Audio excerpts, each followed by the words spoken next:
c'était un des enjeux de ce projet d'ailleurs, que la population d'aujourd'hui, et surtout pour les générations futures, s'approprie la réflexion sur ce qu'elle veut, ce qu'elle attend de sa vie.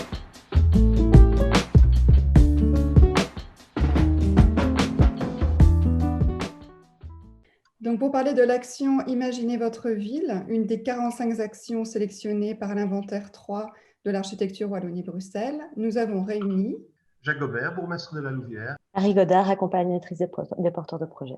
Larissa Pizzotto, coordinatrice du projet. Imaginez votre ville est un appel à projet lancé en janvier 2018 auprès des citoyens pour occuper temporairement, collectivement et de manière créative une friche de 2 hectares située au cœur de la ville de la Louvière. Monsieur le bourgmestre, comment on fait un tel pari? Un pari un peu fou, je dois vous le dire, surtout dans le cadre d'une ville d'administration, je dirais en tant que telle, ça a été quand même très compliqué, mais on a eu quand même beaucoup de chance puisqu'on a pu compter sur des collaborations telles que celle de Marie et de Larissa, et tous les services communaux, les ASBL, ça a été un vrai bouillonnement créatif, c'était une pleine réussite. Ce que nous voulions, c'est de faire du site Royal Bock, qui est en fait une des 2 mamelles, si je peux m'exprimer ainsi, sur le plan économique et historique de la ville de la Louvière, à côté des usines Boel. Ce site a été complètement assaini et réaménagé, rééquipé, et en attente finalement d'accueillir des fonctions très diverses. Et nous avons voulu finalement faire participer les citoyens, mais aussi les associations, pour qu'ils puissent se réapproprier le site historique dans le cœur des Louviérois, préfigurer également de nouveaux usages attendus et parfois moins attendus d'ailleurs sur un tel site, soutenir des projets innovants, mais faire émerger des nouvelles pratiques urbaines. C'est ainsi qu'on a lancé cet appel à projet avec comme objectif d'organiser l'occupation temporaire de la friche des anciennes faïenceries Bock en cœur de ville, et c'est près de 30 projets qui ont été déposés. Marie, comment s'est déroulé cet appel et surtout de quoi se constitue cette ville idéale? Donc, l'appel a été lancé en janvier 2019 et il y a finalement 29 candidatures qui ont été déposées. Donc, c'est un appel qui était très, très large, destiné à tout citoyen, associatif, entreprise, académique aussi, de manière très large. Et donc, pendant l'appel à projet, on a déjà fait une phase d'accompagnement. En fait, on a fait d'abord des réunions d'information et puis déjà du coaching pour le dépôt du projet. Donc, sur base des idées des futurs candidats, on a vraiment amené à construire les dossiers avec eux, vérifier si les idées tenaient la route, essayer de créer des collectifs aussi autour de certaines idées communes, ce genre de choses. Au final, il y a 29 dossiers qui ont été déposés, qui ont été traités par un jury d'experts indépendants. Et il y a 9 dossiers, 9 projets qui ont été sélectionnés et qui ont constitué cette micro-ville, ce quartier éphémère pendant 2 ans. Donc, les projets ont été sélectionnés pour leur degré d'aboutissement, leur pertinence au regard des objectifs de l'appel à projet, évidemment, mais aussi pour leur complémentarité. Donc, il y avait quand même un axe d'éco-responsabilité ou de développement durable ou de pensée à la ville qu'on pourrait faire de manière différente pour respecter l'environnement et les humains. Et donc, les projets qui ont été sélectionnés sont assez bien orientés de manière complémentaire autour de cet axe-là. Et donc, au final, on avait 9 projets. Il y avait un projet qui était de l'éco-construction, qui était porté par Lumon, ce projet Loco 21, donc vraiment un projet d'expérimentation autour de l'éco-construction. On a eu une recyclerie, récupération d'objets de seconde main et revente, et réparation et revente d'objets de seconde main. On a eu un village d'habitat léger, donc avec une construction sur place aussi, en général en chantier participatif d'habitat léger, yourte. Sur lequel les gens habitaient de manière continue ou c'était plus une forme d'hôtel ou... Voilà, donc le but c'était d'abord de les construire et puis effectivement ils étaient mis en location pour des durées plus ou moins longues. Je pense que donc ça allait de une nuit à plusieurs mois. On a eu des personnes qui ont profité de ces logements sur la friche pendant 2 mois parce qu'ils travaillaient dans le coin, ils avaient besoin d'un pied-à-terre, ce genre de choses. On avait un éco-bistrot aussi, une cuisine locavore qui s'est installée sur le site et qui fonctionnait aussi en partenariat avec Ecolou, qui était le groupement d'achat local en fait, qui existait déjà à la Louvière et qui s'est installé sur le site également et qui a proposé aussi toute une série de bacs potagers sur place. Est-ce que ça veut dire que ce quartier était autosuffisant?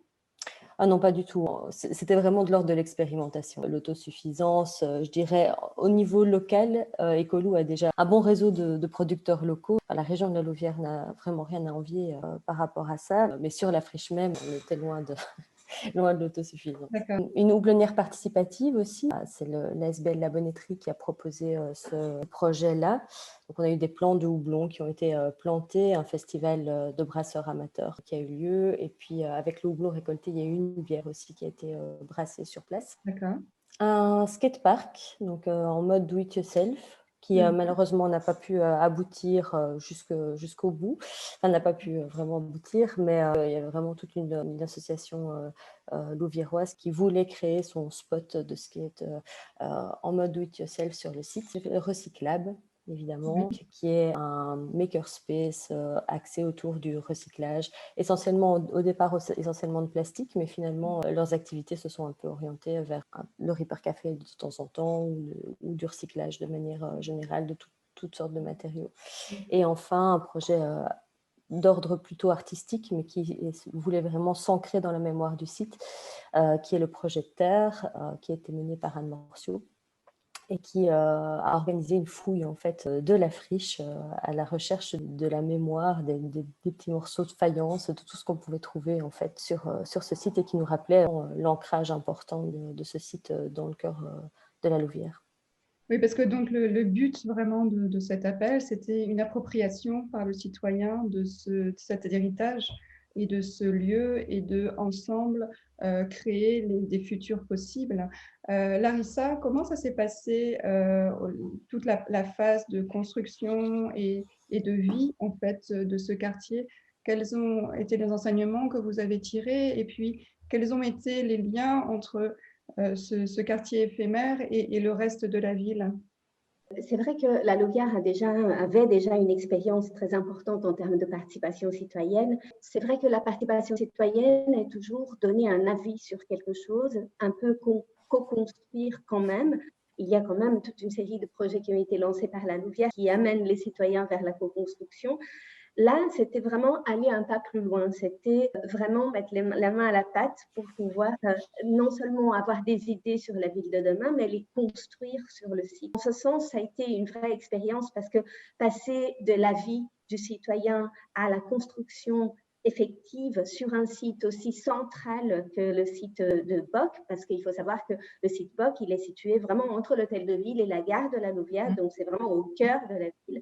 Ça demande toute une organisation, c'est vraiment une expérience extraordinaire. Je pense que le mot qui résume l'expérience d'imaginer votre ville, c'est le mot laboratoire. Ça a vraiment été un laboratoire sur plusieurs plans. Sur le plan de la gouvernance d'abord, parce que c'est l'apprentissage de la démocratie participative, tant pour les citoyens qui doivent finalement gérer un espace qui est public, et donc qui apprennent le défi de la gestion d'un espace public, que pour l'administration qui est confrontée finalement à une participation différente en fait de la population, une participation très directe avec un besoin de réactivité extrêmement important. Cette gouvernance horizontale, je dirais, elle a été vraiment un laboratoire, ça a été vraiment un apprentissage. Donc je disais un laboratoire, évidemment sur le plan urbain, parce que là, on était dans une programmation ouverte, on n'était pas dans un cadre traditionnel d'une promotion immobilière ou alors d'une programmation faite par un pouvoir public. C'était une programmation ouverte de l'espace public, faite in situ par les citoyens. Donc ça, c'était aussi un défi. Et puis, sur le plan philosophique aussi, parce que ce n'est pas courant d'avoir le droit à l'erreur, en fait, en termes d'urbanisme. Et là, c'était le cas. On pouvait se tromper, on pouvait faire marche arrière, on pouvait recommencer. Ça a été le cas. Marie a cité le skatepark. On a eu d'autres expériences qui finalement ne marchaient pas, on recommençait. Et c'est finalement une liberté qui n'est pas courante en projet d'urbanisme et qui est un vrai défi. Et là, on tire vraiment une expérience enrichissante, et je trouve que c'est même important de faire le bilan de cette expérience-là pour d'autres expériences en Wallonie. Tout à fait, absolument. Et donc, cette organisation, en fait, au niveau de l'implantation, maintenant on a parlé de la programmation, mais maintenant de l'implantation, elle s'est faite, Marie, avec tous les intervenants et de façon libre, et comment elle s'est mise en place? Alors, on a effectivement, dès l'annonce des lauréats, on a rassemblé les différents porteurs de projets pour co-construire, pour co-imaginer la façon dont on allait implanter les différents projets. Donc ça s'est fait en plusieurs réunions et l'implantation même sur le site s'est décidée de manière collégiale avec les porteurs de projets et les services de la ville concernés. Parce que justement, pour pouvoir rendre ce projet possible, il y a eu en amont, monsieur le bourgmestre, tout un travail que vous avez dû effectuer, notamment la maîtrise foncière. Enfin, je pense à cette forme d'appel. Enfin, qu'est-ce que vous avez dû mettre en place pour que ça puisse être possible? Déjà, faire passer l'idée en tant que telle, ça n'a pas été forcément facile. Ça ne l'a pas été non plus quand le projet était mis en œuvre, parce que la population voyait parfois ça d'un mauvais œil. À l'entrée de ville, un projet sur le plan visuel qui pouvait interpeller, évidemment. Donc, il fallait beaucoup communiquer, beaucoup expliquer. Finalement, avec le temps, tout ça s'est atténué et le projet a été accepté. Mais il a fallu dégager des moyens financiers aussi, parce que quand on dit qu'on a sélectionné 9 projets, c'est 9 projets qui ont été financés par la ville en tant que telle. Donc, c'était aussi en période de vache maigre sur le plan financier des communes une gageure, donc rencontrer, et il a fallu aussi se faire entourer. Quelque part, ce projet, comme Larissa l'a dit, finalement, c'est un laboratoire urbain, mais ce projet, nous n'avions pas forcément toutes les compétences en interne pour l'accompagner, et d'où la collaboration de Larissa et de Marie notamment. Il est important de se donner toutes les conditions de réussite. Mais on a subi aussi des échecs, soyons clairs, tout n'a pas été un succès. Hein. Mais voilà, ça, on se doutait de cela, effectivement. C'était le risque que l'on prenait, qu'on a assumé. Et aujourd'hui, on voit quand même que des projets se sont pérennisés. Je pense notamment au recyclable. Et nous mandatons prochainement un bureau d'études pour trouver le meilleur endroit sur le territoire qui pourra accueillir de l'habitat léger. On veut vraiment ancrer ce concept sur le territoire louviérois. On veut trouver un prolongement. Il y a un besoin, il y a une demande, et nous voulons absolument rencontrer cela au travers d'une implantation que nous espérons très rapprochée de logements de ce type-là. Je crois aussi savoir que cette expérience, Larissa en tire des conclusions, mais vous aussi, vous en tirez au niveau de la ville et au niveau de votre façon de concevoir la ville à venir.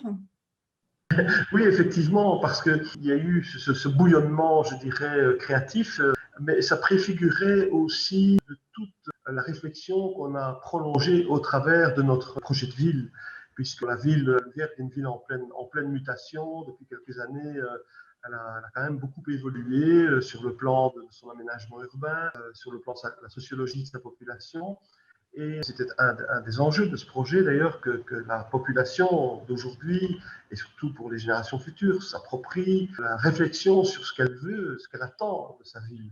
Et donc, nous avons lancé dans la foulée le projet de ville que nous avions déjà, mais qui était un peu dépassé. Ce projet de ville, maintenant, est écrit, il a été co-construit avec la population, une vaste consultation citoyenne. À l'horizon 2050, les Louviérois ont pu ainsi déterminer les contours de ce qu'ils attendent de leur ville dans les prochaines décennies. C'était finalement le prolongement qui nous semblait logique. Après, imaginez votre ville, déjà le choix du nom. Hein, imaginez votre ville, quand on parle d'un projet de ville, c'était le lien naturel, le lien évident à nos yeux que de prolonger cette réflexion-là à l'échelle de tout le territoire pour toute la diversité de notre population. Merci beaucoup pour votre temps et vos réponses. Merci à vous. Merci.